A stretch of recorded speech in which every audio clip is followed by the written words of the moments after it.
आप सभी का हार्दिक स्वागत है। आज हम एक नई सीरीज स्टार्ट करने जा रहे हैं जिसमें हम D+B के पेपर फर्स्ट में आए हुए मैथ्स पोर्शन को सॉल्व करेंगे। यानी जो पेपर फर्स्ट में जो मैथ का पोर्शन आता है जिसमें 20 क्वेश्चन होते हैं, हम उनको सॉल्व करेंगे। इनकी एक नई प्लेलिस्ट है जो मैथ 4 पेपर 1 के नाम से है। जो सब्जेक्ट वाली जो सीरीज़ है उसके साथ ये भी हमारी चलती रहेगी। सब्जेक्ट वाली सीरीज़ की अलग प्लेलिस्ट है, इसकी एक अलग प्लेलिस्ट है। तो अब हम क्वेश्चन नंबर 1 को स्टार्ट करते हैं। Question number 1, if a divide by b is equal to 7/8 and 7a plus 14b plus 10 is equal to 35, then what is the value of a। देखो हमें यहाँ पर a/b की वैल्यू दी हुई है 7/8 और हमें 7a प्लस 14b प्लस 10 की वैल्यू 35 के इक्वल दी हुई है। हमें यहाँ पर a की वैल्यू निकालनी है, तो हम क्या करेंगे, यहाँ से हम b की वैल्यू निकाल देंगे। यहाँ से क्रॉस मल्टीप्लाई करके यहाँ से हम b की वैल्यू निकालेंगे, तो b की वैल्यू निकलेगी 8a divide by 7 is equal to B आ जाएगा। क्रॉस मल्टीप्लाई करेंगे तो यानी b की वैल्यू हम ये यूज करेंगे इस वाले इक्वेशन में। तो यहाँ पर 7a प्लस 14, जहाँ b है वहाँ पर हम 8a/7 रख लेंगे और इस 10 को हम दूसरी तरफ भेज देंगे तो 35 माइनस 10 हो जाएगा। तो ये सॉल्व होने के बाद हमारा आएगा 7a, 7 से कैंसिल, 2 पर 2 8 जो 16, 16a इज इक्वल टू 25। ये हम ऐड करेंगे 7a और 16a, तो 16 और 7 23a, 23a is equal to 25 और यहाँ से a की वैल्यू हमारी निकलेगी 25/23। ये इसका आंसर है। Option D is correct answer.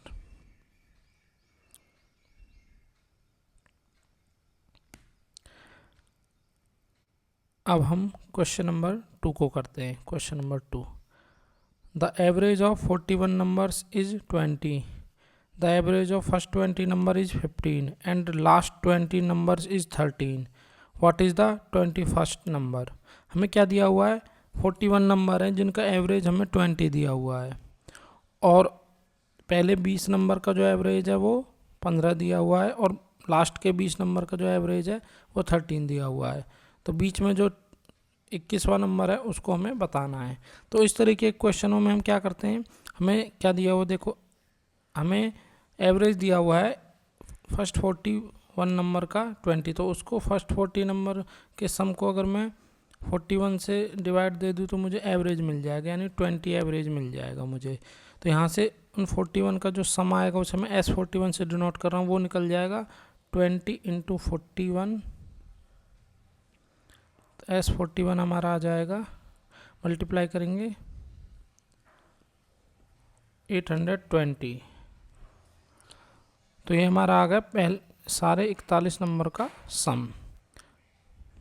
जितने भी 41 नंबर है उनका हमें टोटल सम हमें मिल गया है। और हमें क्या दिया हो, जो फर्स्ट 20 नंबर है उसको मैं S20 से डिनोट कर रहा हूँ, उनका जो मुझे एवरेज दिया हुआ है, एवरेज निकलता है जो टोटल सम है उसको हम जितने नंबर है उनसे डिवाइड दे देंगे तो उनका एवरेज निकल जाएगा। वो हमें यहाँ पर 15 दिया हुआ है। तो यहाँ से मुझे पहले 20 नंबर का जो सम है वो मिल जाएगा 15 × 20, यानी S20 हमें मिल जाएगा 300। ये मुझे S20 की वैल्यू मिल गई है। और हम क्या करेंगे, अब यहाँ पर लास्ट वाले 20 नंबर का एवरेज हमें 13 दिया हुआ, तो उसे मैं लास्ट 20 नंबर के सम को मैं S-20 से डिनोट कर लेता हूँ और उसको मैं अगर 20 से डिवाइड कर दे दूँगा तो मुझे लास्ट 20 नंबर का एवरेज मिल जाएगा 13। तो यहाँ से S-20 यानी लास्ट 20 नंबर का सम मिल जाएगा 13 × 20 यानी 260, 260 मिल जाएगा। अब मुझे निकालना है इसमें 21वां नंबर। तो जो हमारा 21वां नंबर होगा, अगर देखो मैं इन सभी को ऐड कर लेता हूँ, यानी कि पहले 20 नंबर का सम, लास्ट 20 नंबर का सम और 21वें नंबर को, तो मुझे टोटल सम मिल जाएगा। यहाँ से मेरा 21वां नंबर मिल जाएगा। तो हम क्या करेंगे, इनको ऐड करते हैं, यानी पहले 20 नंबर का सम प्लस लास्ट 20 नंबर का सम और उस 21वें नंबर को 821 से डिनोट कर लेते हैं, तो मुझे टोटल सम यानी S41 मिल जाएगा, यानी 41 के 41 नंबर का जो सम है वो मिल जाएगा। तो यहाँ से हमें S20 की वैल्यू रखेंगे 300 आई है, S-20 की वैल्यू 260 आई है, यानी लास्ट 20 नंबर का जो सम है वो 260 आया है। तो यहाँ से मेरे 21वीं टर्म निकल जाएगी। ये हमारा हमने निकाला 820 आई थी, इनको ऐड कर लेंगे तो ये हमारा हो जाएगा 560 प्लस 821 इजकल टू 820 यानी 820। तो यहाँ से मेरा 21वां नंबर मिल जाएगा। 820 में से 560 हम माइनस कर लेंगे तो 21वीं टर्म आ जाएगी हमारी 260। तो 260 इसका आंसर है। ये तो रहा थोड़ा डिटेल में। अगर इस तरीके के क्वेश्चन है और आपको पता है कि आपको जैसे 41 टोटल नंबर हैं, उसमें पहले 20 नंबर का सम दिया हुआ है, लास्ट 20 नंबर का सम दिया हुआ है और बीच में एक टर्म 21 भी है, तो इस तरीके के क्वेश्चनों को हम शॉर्टकट तरीके से भी कर सकते हैं। यहाँ समझाने के लिए इतनी बड़ी कैलकुलेशन किया, चाहे तो उसे हम शॉर्ट में भी कर सकते थे। शॉर्ट में कैसे हो जाता, जो हमारा टोटल 41 नंबर का जो सम आया उसे लिखो, उसमें से पहले 20 नंबर का जो सम है उसे माइनस करो 300, और जो लास्ट जो 20 नंबर का सम है उसे भी माइनस करो 260। इनको माइनस कर लो तो आपका जो आंसर है वो डायरेक्ट आपका आ जाएगा। इस तरीके से भी हम इसे शॉर्टकट कर सकते हैं। अब हम क्वेश्चन नंबर 3 को करते हैं सिंप्लीफाई। इसे सिंप्लीफाई करते हैं। अब हम क्वेश्चन नंबर 3 को सॉल्व करते हैं। इसमें हमें सिंप्लीफाई करना है, तो पहले लिख लेते हैं इसे 1 plus 2 minus 5 minus 8 power minus 1 bracket close minus 9 plus 2 ये bracket close whole power minus 1। इस तरीके के क्वेश्चन में एक तो हमें प्रॉपर ब्रैकेट का यूज करना है और बोर्ड मास रूल को फॉलो करना है। तो पहले हम इसमें 1 प्लस इस ब्रैकेट अंदर इसको सॉल्व करेंगे पहले, तो ये दोनों ब्रैकेट रहेंगे 2 माइनस इसको सॉल्व करेंगे, यह बनेगा हमारा -3 whole power -1 bracket close minus 9 plus 2 ये ब्रैकेट क्लोज होल पावर -1। चाहो तो हम इसको भी साथ के साथ सॉल्व कर सकते हैं, लेकिन कोई बात नहीं, अगले स्टेप पर कर लेते हैं। तो ये हमारा हो जाएगा 2 माइनस, अगर किसी कि हमें -1 पावर को सॉल्व करना है तो उसे डिवाइड में ले जाओ, यानी उसका रेसिप्रोकल कर दो, -1 पावर हमारी हट जाएगी, ये हमारा -7 बचेगा। अब इसे हम आगे सॉल्व करते हैं। 1 प्लस इनको सॉल्व करेंगे तो हमारा आएगा 2, ये माइनस माइनस प्लस हो जाएगा 1/3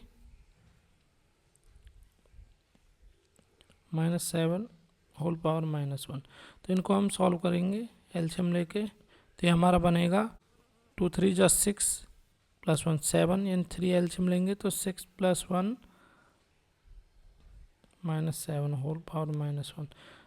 तो इस ब्रैकेट को हम हटा सकते हैं अंदर वाले को, तो हमारा बनेगा 7/3 -7/1 होल पावर -1 1 प्लस ये हमारा हो जाएगा 3 7 -21 होल पावर -1 1 प्लस तो ये हमारा आएगा -14 अंदर बचेगा -14/3 पावर -1।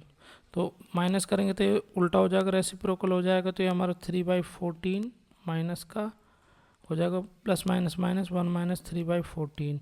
एलसीएम लेके इसको हम सॉल्व करेंगे, 14 एलसीएम 14 - 3 यानी 11/14। देखो आंसर हमारा क्या आ रहा है, आंसर आ रहा है पॉइंट्स में, तो यानी हमें इसे डिवाइड देना होगा, तब हमारा करेक्ट आंसर आएगा। तो हम इसे यहाँ डिवाइड दे लेते हैं, 11 को 14 से डिवाइड दे देते हैं, तो 0.14 जा, यानी यहाँ हम एक 0 ले सकते हैं। 14 7 जा 98 होता है, 64 98, इसको माइनस करेंगे तो ये हमारा बचेगा 12। अब पॉइंट लगा दिया तो एक 0 हम उतार सकते हैं, 0 अब ये जाएगा 14 8 112, माइनस करेंगे 8 बचेगा, एक जीरो उतार सकते हैं, 14 पंजे 70, ये हमारा 70, आगे इसको और देंगे डिवाइड, 10 बचेगा, फिर से उतार सकते हैं, वही एक और देंगे तो 64 98 पे जाएगा। ऐसे ही कंटिन्यू चलता रहेगा। तो इसे हम लगभग लिख लेंगे 0.785 और आगे फिर 7 पर जाएगा। ठीक है, तो इसी तरीके से हमारे चलता रहेगा। तो इसको हम अप्रॉक्सीमेट वैल्यू लिख सकते हैं 0.7। ये 3 अगर थर्ड डिजिट 5 या 5 से बड़ा हो तो उसको ख़त्म करके इससे पहले वाले को एक बढ़ा सकते हैं। तो हमारा 0.79 इसकी अप्रॉक्सीमेट वैल्यू आ जाएगी। अब हम क्वेश्चन नंबर 4 करते हैं। Question number 4, find the smallest number that is when reduced by 11 is divisible by 6, 12, 18 and 20। पहले तो इस क्वेश्चन को समझ लेते हैं। फाइंड द स्मॉलेस्ट नंबर, यानी हमें वो सबसे छोटा नंबर बताना है, दैट व्हेन रिड्यूस्ड बाय 11, जब जिसमें से 11 घटाया जाए, तो इज डिविजिबल बाय 6, 12, 18 एंड 20 की, तब वो 6 से 12 से 18 से और 20 से डिवाइड हो जाए। यानी हमें वो छोटा से छोटा सबसे छोटा नंबर निकालना है जिसमें से 11 घटाने पर वह 6, 12, 18 और 20 से डिवाइड हो जाए। तो इस तरीके का जो भी क्वेश्चन होता है तो वो एलसीएम की हेल्प से निकलता है। तो देखो इन चारों नंबर का एलसीएम निकालेंगे तो वो 180 आएगा, निकाल के देखेंगे 180 आएगा। लेकिन जो यहाँ नंबर है वो बड़ी वैल्यू है, तो उसको इस तरीके से लिखा जाता है। इनको हम मान लेते हैं let the number is x। तो वो x में से हम 11 माइनस करेंगे तो k टाइम्स एलसीएम जो भी ये नंबर हैं 6, 12, 18 और 20 इनका निकालेंगे तो वो आएगा। तो हम इनको करते हैं, देखो तो इनका एलसीएम 180 आएगा, आप निकाल के देख लेना 180 ही आएगा इनका LCM. x minus 11 is equal to K into इनका एलसीएम 180 आएगा। तो इस तरीके के क्वेश्चनों में के लगाना इसलिए ज़रूर होता है कि हाँ के कोई इंटीजर है। अब के की हमें अपनी तरफ से वैल्यू रख के देखनी है कि जो अंदाजे से दिए हुए ऑप्शन के आसपास पहुंच जाए। यानी के की वैल्यू मैं 1 रख के देखूंगा, बहुत कम है, 2, 3, 4, 5 ऐसे रख के देखेंगे। तो अगर मैं इसमें देखो 18 8 जा सॉरी देखो अगर मैं 18 की 18 से मल्टीप्लाई करता हूँ तो 18 इंटू 18 324 होता है, और उसको हम 10 से और करेंगे तो 3240 यानी 3240 हो जाएगा, जो कि आसपास इसके बैठ रहा है, जो ऑप्शन दिए हुए हैं उनके आसपास है।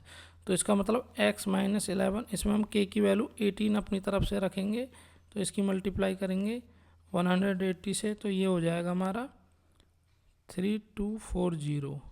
और इसमें से हम x की वैल्यू निकाल सकते हैं 3240 प्लस 11, x इजकल टू हो जाएगा 3251 यानी 3251। ये जो k की वैल्यू होती है वो हमें ऑप्शन के अकॉर्डिंग देखनी होती है कि ऑप्शन के अकॉर्डिंग क्या रखें। इस तरीके के जो भी क्वेश्चन होते हैं उनको इसी तरीके से सॉल्व किया जाता है। यानी उस नंबर को हम x मान लेंगे, जितना उसमें से माइनस करना है वो माइनस कर देंगे। अगर प्लस करने के लिए कहता तो प्लस कर देते, माइनस करने के लिए कह रहा तो माइनस कर देंगे, और उसको k टाइम्स एलसीएम के बराबर रख देंगे। एलसीएम निकालने के बाद k की वैल्यू अपनी तरफ से रख के देखनी होती है। थोड़ा यहाँ दिमाग लगाना होता है कि क्या रखें जो ऑप्शन के आसपास पहुँच जाए, तब हमारा एक करेक्ट आंसर आ जाएगा। अब हम क्वेश्चन नंबर 5 को करते हैं। What is the average of first 13 multiple of 9, यानी 9 के पहले 13 मल्टीपलों का एवरेज हमें निकालना है।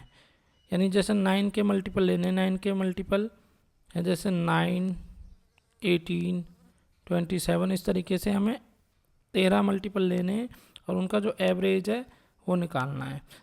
देखो एवरेज निकलता है, हम उन 13 मल्टीपलों को ऐड कर लेंगे और उनको 13 से डिवाइड दे देंगे तो उनका एवरेज आ जाएगा 9 plus 18 plus 27 plus and so on, ऐसे 9 इस तरीके से 13 टर्म होगी, 13 नंबर 117 होगी, और उसको हम डिवाइड दे देंगे 13 से, क्योंकि एवरेज निकालने का तरीका होता है जिनका एवरेज निकालना उन सबको ऐड कर लो और जितने टर्म हैं वो उनसे उसे डिवाइड दे दो तो उनका एवरेज निकल जाता है। एवरेज कहो या मीन कहो एक ही बात है, माध्य या एवरेज एक ही बात होती है। तो इनको हम ऐड करेंगे तो इसमें हम एस एन का फॉर्मूला लगा सकते हैं जो हमने 10th क्लास में पढ़ा है।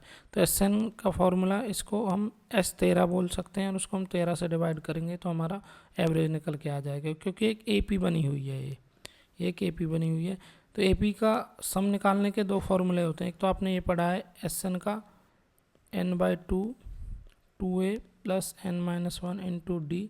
इस तरीके से भी हम इनका सम निकाल सकते हैं। और इसका एक सेकंड फार्मूला होता है n/2 a plus A N. इसे हम तब लगाते हैं जब हमें फर्स्ट टर्म और लास्ट टर्म पता हो, जो कि हमें यहाँ पता है। तो एस एन का फॉर्मूला ये लगाएंगे तो n है यहाँ जितनी वो टर्म है यानी 13/2 और यहाँ पर a कितना है 9 है और ए एन हमारा 117 है। और ये पूरा डिवाइड किससे है 13 से, क्योंकि इनका एवरेज निकालना है तो पूरा पूरा 13 से डिवाइड होगा। इस 13 से ये कट जाएगा हमारा 1/2। इनको ऐड कर लेंगे तो ये हमारा आएगा, इनको ऐड करेंगे 117 प्लस 9 तो 126 आ जाएगा। 126 को हम डिवाइड करेंगे 2 से, 2 6 ज़ा 12, 2 3 ज़ा 6, तो ये हमारा 63 एवरेज आ जाएगा। इसका आंसर 63, क्वेश्चन नंबर 5 का 63। अब हम क्वेश्चन नंबर 6 को करते हैं। The graph shows the year on year production of sugar. In how many year the production of sugar has decreased bye more than 10% over the production in year. पता नहीं इसमें हमें क्या बताना है कि ग्राफ हमें दिया हुआ है शुगर की प्रोडक्शन की। इधर शुगर इन टन्स दी हुई है और इधर हमें ईयर दिया हुआ है कि साल दिए हुए हैं। हमें बताने कि किस साल में जो शुगर की प्रोडक्शन है वो 10% से ज़्यादा घटी है। तो देखो यहाँ पर प्रोडक्शन बढ़ी है तो इसको हम नहीं देखेंगे, इसको भी नहीं देखेंगे। यहाँ पर भी बढ़ी है, थोड़ी बढ़ी है, इसको भी नहीं देखेंगे। हमें डिक्रीज देखनी है कि कहाँ 10% डिक्रीज है, यहाँ और यहाँ देखेंगे। यानी पिछली जो प्रोडक्शन है उससे 10% कम कहाँ हुई है, हमें ये देखना है। तो देखो इसमें यहाँ घटी है, यहाँ हमें केवल इन दो को देखना है, बाकी को नहीं देखना है। जैसे यहाँ 488 है, इसका अगर हम 10% निकालते हैं तो इसका 10% बनेगा 48.8 ये।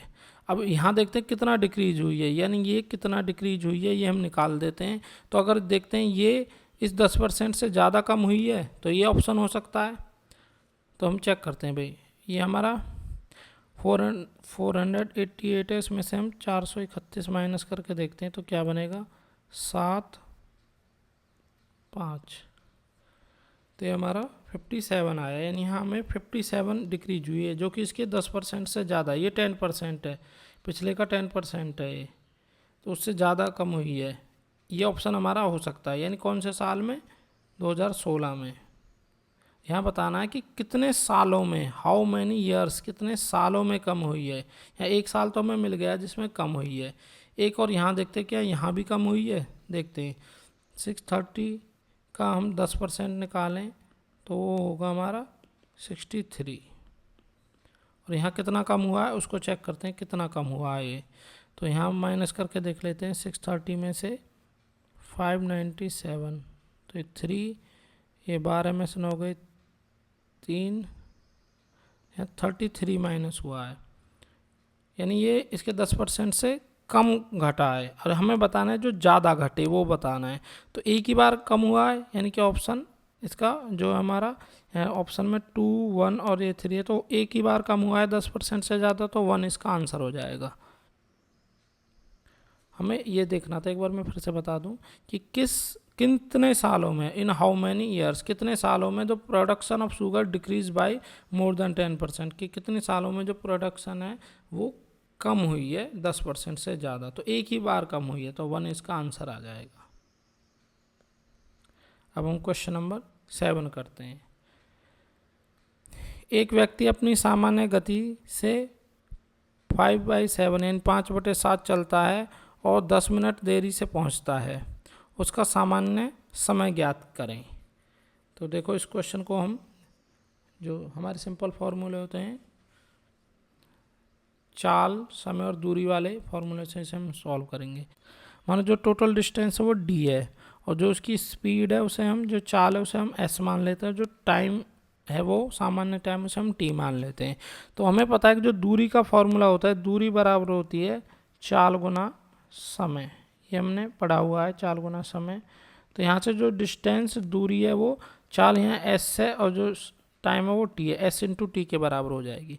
अब देखो ये दूरी हमारी फिक्स है, अब जैसे ये हमारी डिस्टेंस फिक्स कर दी जाए, अगर व्यक्ति तेज चलेगा तो टाइम कम होएगा, अगर धीरे धीरे चलेगा तो टाइम ज़्यादा होएगा, लेकिन जो उनका जो प्रोडक्ट है वो हमेशा डिस्टेंस के बराबर ही आएगा, यानी हमेशा चाल गुना समय हमेशा दूरी के ही बराबर आएगी। तो इस फॉर्मूले से हम इसे सॉल्व करेंगे। अब क्या कह रहा है, डिस्टेंस तो उतनी ही रहेगी। अभी क्या कह रहा है कि अगले कंडीशन में कह रहा है कि अगर वो अपनी स्पीड का कितना चले, 5/7 स्पीड से चलता है वो, तो डिस्टेंस तो उतनी ही रहेगी। अब क्या है, वो अपनी जो स्पीड है उसको उसने 5/7 टाइम कर दिया, यानी 5/7 स्पीड का 5/7 कर दिया, 5/7 कर दिया। तब क्या टाइम बढ़ना चाहिए, तो वो 10 मिनट देरी से पहुंचता है। देरी का मतलब होता है टाइम ज़्यादा लिया उसने, जितना टाइम है उससे ज़्यादा ले रहा है। पहले जो टाइम टी लेता था उससे ज़्यादा 10 मिनट ज़्यादा ले रहा है। जो यहाँ टाइम है वो हमारा मिनट में है, और स्पीड हमारी मीटर पर मिनट मान लो या किलोमीटर पर मिनट मान लो, वो उसकी कोई दिक्कत नहीं, कुछ भी मान सकते हैं, लेकिन जो टाइम है वो हमें मिनट में ही लेना है, क्योंकि हम मिनट में ही हमें दिया हुआ है। तो इसे हम सॉल्व करते हैं, तो हमें यहाँ से जी की वैल्यू हमें ये यूज कर लेंगे यहाँ पर, S into T equal to 5/7 into S T plus 10, यानी डिस्टेंस तो हमारी वही रहेगी। यहाँ से एस कैंसिल हो जाएगा हमारा, यहाँ से 7 इधर जाके मल्टीप्लाई हो जाएगा, ये हमारा 7t इजकल टू 5 प्लस 10 ये आएगा। 5t इजकल टू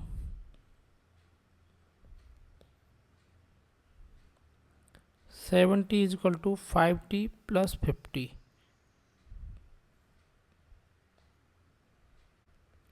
टी को अगर सेपरेट करेंगे तो 7t minus 5t equal to 50।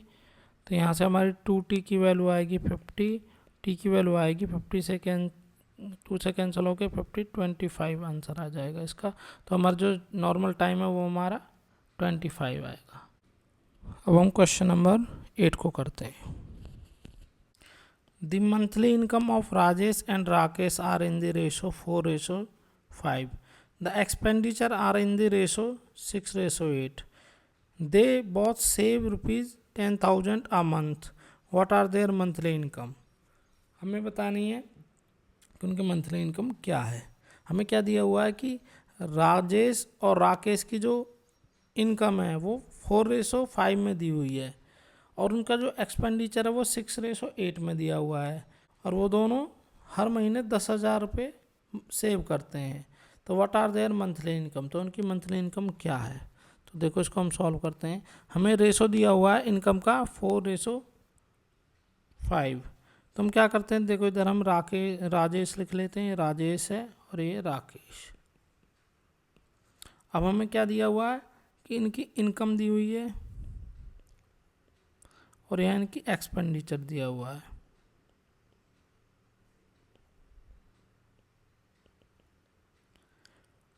और यहाँ इनकी सेविंग लिख लेते हैं। राजेश और राकेश की जो इनकम है उनका रेशो है 4:5। तो हम मान लेते हैं भाई इसकी इनकम 4x है और इसकी 5x है, और राजेश का जो एक्सपेंडिचर है वो 6y ले लेते हैं और इसका 8y, क्योंकि इनकी जो एक्सपेंडिचर का रेशो वो 6:8 है। और ये दोनों के दोनों कितना सेव करते हैं, वे 10-10 हज़ार रुपये हर महीने सेव करते हैं। तो देखो हमें पता है कि जो सेविंग होती है वो इनकम में से एक्सपेंडिचर माइनस करके निकलती है। तो यहाँ से हम क्या करेंगे, ये माइनस कर लेते हैं, यानी कि 4x माइनस 6y कर लेंगे तो 10,000 आ जाएगा, और इधर से 5x माइनस 8y कर लेंगे तो 10,000 आ जाएगा हमारा। तो हमारी दो इक्वेशन बन जाएंगी। तो ये इक्वेशन बन गई 4x minus 6y is equal to 10,000, ये एक इक्वेशन बन गई। और दूसरी इक्वेशन हमारी बन गई 5x minus 8y is equal to 10,000, ये हमारी एक और इक्वेशन बन गई, फर्स्ट और ये सेकंड। 10th के इक्वेशन वाले तरीके से हम इसको सॉल्व कर लेते हैं, जैसे 10th क्लास में हम सॉल्व करते थे। एलिमिनेशन मेथड से सॉल्व कर लेते हैं, विलोपन विधि से। तो हम क्या करेंगे, इसमें से हमें इनकम निकालनी है, यानी इनकम निकलेगी अगर हमें x की वैल्यू पता चल जाए। तो x की वैल्यू निकालनी है तो हम क्या करते हैं, एलिमिनेशन मेथड से y को एलिमिनेट कर लेते हैं। तो y को एलिमिनेट करने के लिए एक बार इसको तो हम इस इक्वेशन को फर्स्ट को 8 से मल्टीप्लाई कर लो और सेकंड को हम 6 से मल्टीप्लाई कर लेंगे, तो दोनों y के कोफिशिएंट हमारे बराबर हो जाएंगे। 8 चौके 32x माइनस 8 छः 48 48y इजकल टू 80,000।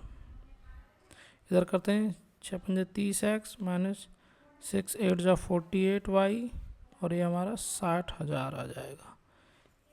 लाइन खींच के साइन बदल देंगे इनका, तो ये हमारा कैंसल आउट हो जाएंगे। हमारे 2x इजकल टू इधर 20,000 20,000 बचेगा, 2 से काट देंगे 10,000 पर, तो x की वैल्यू हमारी 10,000 आ गई। तो यहाँ से हम आसानी से अब हम इनकम निकाल सकते हैं। राजेश की इनकम आ जाएगी, राजेश की इनकम है 4x यानी कि 4 इंटू 10,000 यानी 40,000 आ गई राजेश की। राकेश की इनकम आ जाएगी 5x यानी 5 इंटू 10,000 50,000 यानी 40,000 50,000 ऑप्शन हमारे आंसर होगा। ऑप्शन डी इज करेक्ट, यानी पहले राजेश की इनकम है 40,000 फिर राकेश की 50,000, ये हमारा करेक्ट आंसर है। इसको हमने इक्वेशन सॉल्व करने वाले तरीके से सॉल्व किया है। अब हम क्वेश्चन नंबर 9 को करते हैं। चावल का मूल्य 20% से कम हो गया है। कटौती के बाद राम 1 और किलो चावल खरीद पाता है। राम का बजट 120 रुपये का है, मूल मूल्य क्या है। देखो इसमें हमें क्या दिया हुआ है कि पहले चावल का कुछ फिक्स प्राइस था कुछ, अब 20% उसका मूल्य कम हो जाता है। कम हो गया तो अब वो अपना बजट कम नहीं करता है, बजट वो 120 ही रखता है। तो अब अगर उसका प्राइस कम हो गया तो अब 120 रुपये में ज़्यादा चावल आएंगे, पहले जितने चावल आते थे अब उससे ज़्यादा आ रहे हैं। तो कितना ज़्यादा आ रहा है, अब 1 किलो और ज़्यादा आ रहा है। तो हमें उसका मूल मूल्य यानी कटौती से पहले जो उसका मूल्य था वो हमें निकालना है। तो देखो इसको समझाने के लिए मैं आपको थोड़ा लिख देता हूँ, करने में तो ये बहुत छोटा क्वेश्चन है। देखो हम यहाँ पर मान लेते हैं भाई, माना चावल का मूल मूल्य, चावल का मूल मूल्य हम x रुपये पर केजी मान लेते हैं। माना मूल चावल, जो मूल चावल हैं वो कितने हैं, y kg हैं, जो उसने शुरू में खरीदे थे। तो हमें पता है कि अगर किसी वस्तु का मूल्य पता हो और वो कितनी वस्तु है ली गई है, उनका अगर हम मल्टीप्लाई कर लें तो कुल जितना खर्च है वो आ जाता है।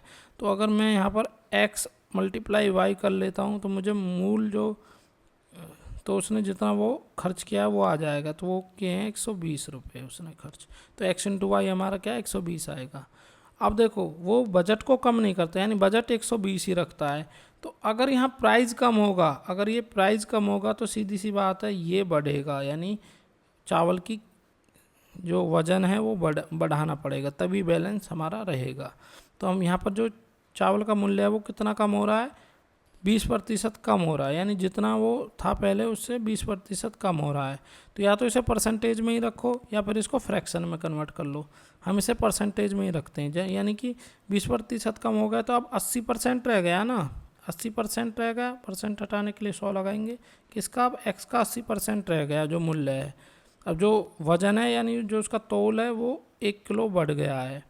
इन दोनों का प्रोडक्ट अब भी 120 ही है, क्योंकि उसने जो अपनी बजट है वो कम नहीं किया है, बजट उतना ही रखा है उसने। तो यानी कि अगर हम यहाँ प्राइस में कटौती करेंगे तो यहाँ पर हमारा वज़न है वो बढ़ेगा। इसको हम सॉल्व कर लेते हैं, 0 से 0 कैंसिल, ये हमारा 4 को इससे 2 से काटेंगे तो 4 पर, 2 से काटेंगे 5 पर, यानी 4/5 x गुना y प्लस 1 बराबर 120। यहाँ से x इंटू वाई प्लस 1 बराबर ये 120 गुना 5/4 हो जाएगा। दूसरी तरफ जाके डिवाइड की वैल्यू मल्टीप्लाई, मल्टीप्लाई की वैल्यू डिवाइड हो जाएगी, ये कट जाएगा। 4×3 = 12, 30×150 पे यहाँ पर मल्टीप्लाई करेंगे x into Y plus X equal to 30×150। x into Y की वैल्यू हमें पता है, यहाँ से x इंटू वाई की वैल्यू कितनी है, 120 है। एक्स वाई यानी x मल्टीप्लाई वाई वो हमारे 120 है, तो 120 प्लस एक्स बराबर 150। और यहाँ से हम x की वैल्यू निकालेंगे तो x की वैल्यू आएगी 150 माइनस के 120, x की वैल्यू आ जाएगी यहाँ से 30, यानी जो उसका मूल मूल्य था वो 30 रुपये पर केजी था। ये इसका, क्योंकि हमने x को मूल मूल्य माना है, तो ये कितना आ जाएगा हमारा 30 केजी पर केजी। ये मूल मूल्य क्या आ जाएगा, ₹30 पर केजी। ये आंसर है इसका।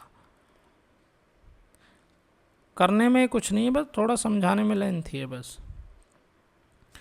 अब हम क्वेश्चन नंबर 10 को सॉल्व करते हैं। क्वेश्चन नंबर 10 ये बहुत अच्छा क्वेश्चन है, ये थोड़ा समझ वाला क्वेश्चन है, इसको हम करते हैं।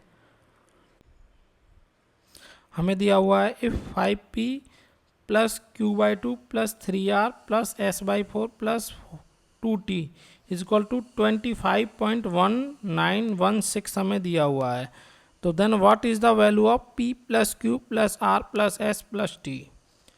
यहाँ पर दिया हुआ है कि the digit p is in units place, कि जो p है वो यूनिट प्लेस पर है यानी इकाई के अंक पर है। q इन टेंथ्स प्लेस, देखो अगर टेंस होता तो फर्क होता है टेंस और टेंथ में। टेंस प्लेस होता तो दहाई अंक होता है, ये टेंथ TH लगा हुआ है, टेंथ प्लेस है, यानी टेंथ प्लेस होता है जो पॉइंट के बाद का जो पहला प्लेस होता है वो टेंथ प्लेस होता है, TH लग रहा है। R is the 100th place, 100th place होता है कि पॉइंट के बाद जो सेकंड डिजिट होती है। S is the 1000th place, S 1000 यानी थर्ड नंबर है पॉइंट के बाद का। And T is the 10,000th place, यानी जो T है वो हमारा पॉइंट के बाद चौथा नंबर है। तो देखो जैसे यहाँ पर हमें क्या दिया हुआ है, एक बार लिख देता हूँ, 5p plus q/2 plus 3r plus s/4 plus 2t is equal to 25.1916 हमें दिया हुआ है। तो देखो इसमें जो पॉइंट के बाद जो नंबर होता है ये टेंथ प्लेस होता है, 1 यहाँ पर टेंथ TH लगा हुआ टेंथ यानी पॉइंट के बाद वाली ये निकलती है। जैसे जो भी नंबर है उसको डिवाइड बाय 10 कर दो तो ये 10th प्लेस बन जाता है। 100th प्लेस होता है जो सेकंड प्लेस है, उसको जैसे 9/100 कर देंगे तो 0.09 आ जाएगा। ऐसे ही 1000th प्लेस होता है, 1000 TH लगा हुआ 1000th प्लेस वो होता है हमारा पॉइंट के बाद थर्ड नंबर। ये जैसे 1 को हम 1000 से डिवाइड कर देंगे तो 0.001 आ जाएगा। ऐसे ये 10,000 प्लेस है, यहाँ पर 6 TH लग जाता है तो वो अगर जैसे 10 ये यूनिट्स प्लेस है, ये टेंस प्लेस है, इसमें TH नहीं होता, टेंस यूनिट्स, ये थोड़ा फ़र्क होता है तो इनको थोड़ा समझना होता है हमें। तो यहाँ पर कंडीशन के अकॉर्डिंग हमें क्या दिया हुआ है, P is in units place, P units place पर है। यहाँ पर अगर हम कंपेयर करें तो 5p हमारा 5 भी हो सकता है और 25 भी हो सकता है, वो डिपेंड करता है p की वैल्यू क्या। अगर हम यहाँ पर p की वैल्यू 1 रखें तो जो 5p है वो हमारा 5 भी हो सकता है, अगर हम p की वैल्यू 5 रखते हैं तो 25 हो जाएगा। तो ऑप्शन के अकॉर्डिंग देखें 5 आ रहा है तो इसका मतलब हमें जो 5p है उसे हमें पूरे 25 के बराबर रखना पड़ेगा, क्योंकि 5 तो यहाँ पर यूनिट प्लेस ही आएगा, क्योंकि जब हम सॉल्व करेंगे तो 5 पर आएगा, p की वैल्यू 5 आएगी, यानी 5 तो यूनिट प्लेस पर ही है, लेकिन 5 को 5 से मल्टीप्लाई करते हैं तो 25 बन जाता है।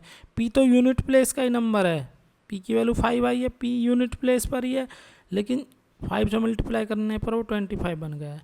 आगे समझते हैं, यानी हमें इसको कंपेयर करके p और q की वैल्यू निकालनी है।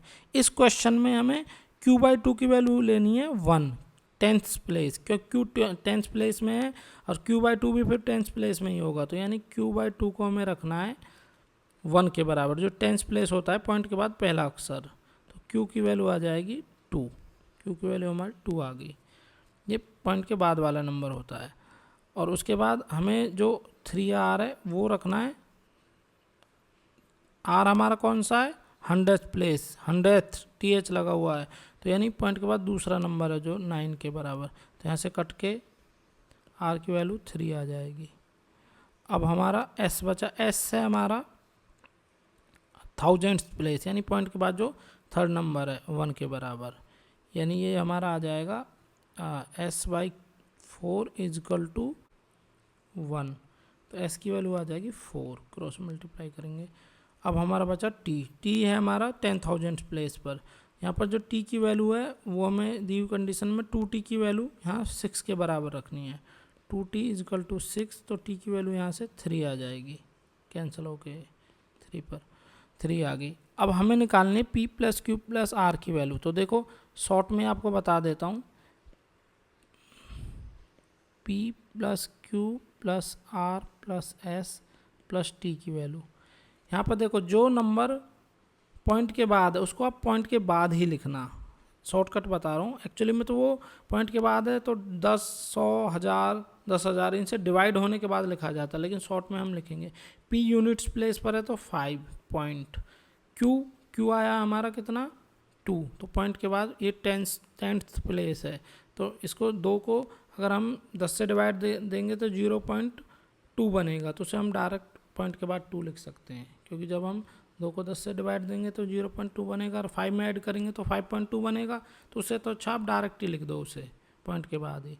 R हमारा 100th प्लेस है जो कि 3 है, लिख दो यहाँ पर, यानी कि 3 को अगर 100 से भाग देंगे तो 0.03 बनेगा, 3 को 100 से 100th प्लेस है तो 0.03, और ऐड करेंगे तो 5.2 में तो 5.23 बनेगा। ऐसे ही अगला नंबर हमारा है S4, तो यहाँ 4 लिख दो और यहाँ पर 3 लिख दो, वो 10 से 100 से 1000 से और 10,000 से डिवाइड देने के बाद फिर ऐड करेंगे तो यही हमारा डायरेक्ट आंसर आएगा। इसको हमने शॉर्ट में लिख दिया है, तो इसका आंसर ये आ जाएगा। ये थोड़ा अंडरस्टैंडिंग वाला क्वेश्चन है, बाकी ईजी है, कोई टफ नहीं है। Question number 10।